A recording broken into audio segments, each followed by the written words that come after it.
Okay, this is SFS, Steal from the Soul magazine. We were exclusive interview with Theodore Richard Jackson. How y'all doing? He the only person that calls me Richard. Most people call me TJ. I am 30 years old, born and raised on the south side of Chicago. I am a musician. I love my church, Mount Pisgah Missionary Baptist Church, where our pastor is Ernest Ledbetter III.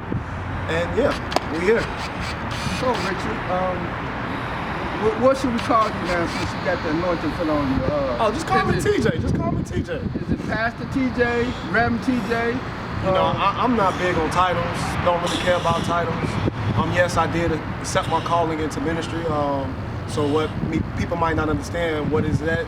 When you say you accept your calling to be a minister, it's basically proclaiming and speaking the truth about the Bible and talk about Jesus. So I don't want to be called a reverend or nothing like that, but I guess out of everything, out of respect, some people might just say minister.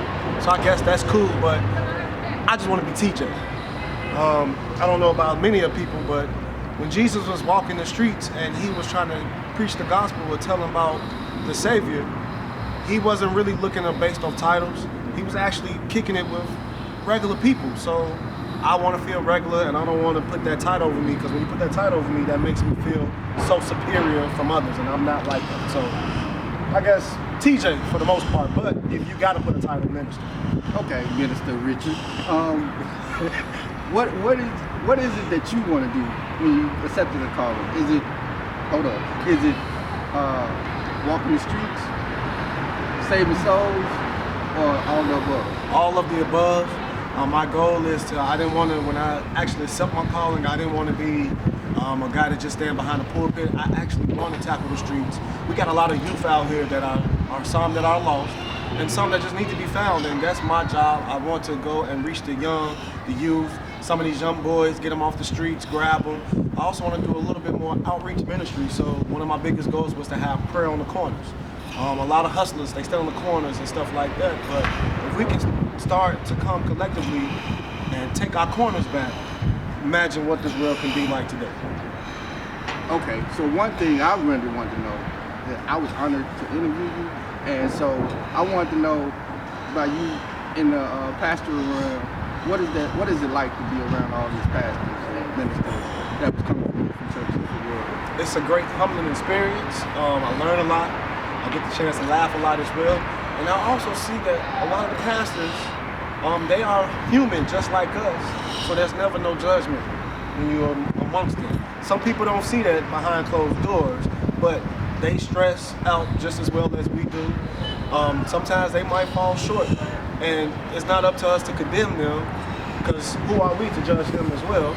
But I do see a lot of that, and I also see a lot of the background stuff that we don't see is the time and effort that a pastor put in writing these sermons.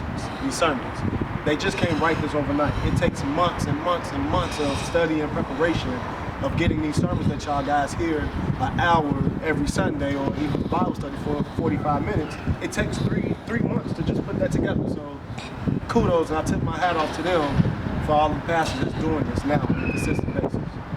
Now we're really doing this because this is the 6th anniversary of Reverend Ledbetter III. We're going to post this to his page. That's another thing. And we're going to broadcast it. This is going to be every Sunday.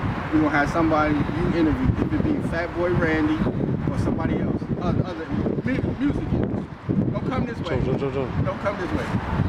And then we're going to just keep it going until we make a podcast out of it. But anyway, moving back along. Okay, for the end of this, what would you think? What would you tell the men that you would want them to do for this year?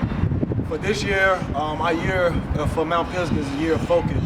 So for the men, by me being the president of the men's ministry, our year is we want to have focus on the assignment. Lately, a lot of men, we try to drop the ball. We start on challenges and we start on different things, but we don't complete these tasks. So that's my goal for all the men. My goal for all the men this year for 2020 is to let's just stay focused on the assignment at hand and also fellowship with one another. There's a lot of men in this church that don't know each other. And that's my goal, is to have a lot of men come together and introduce themselves and break bread with one another.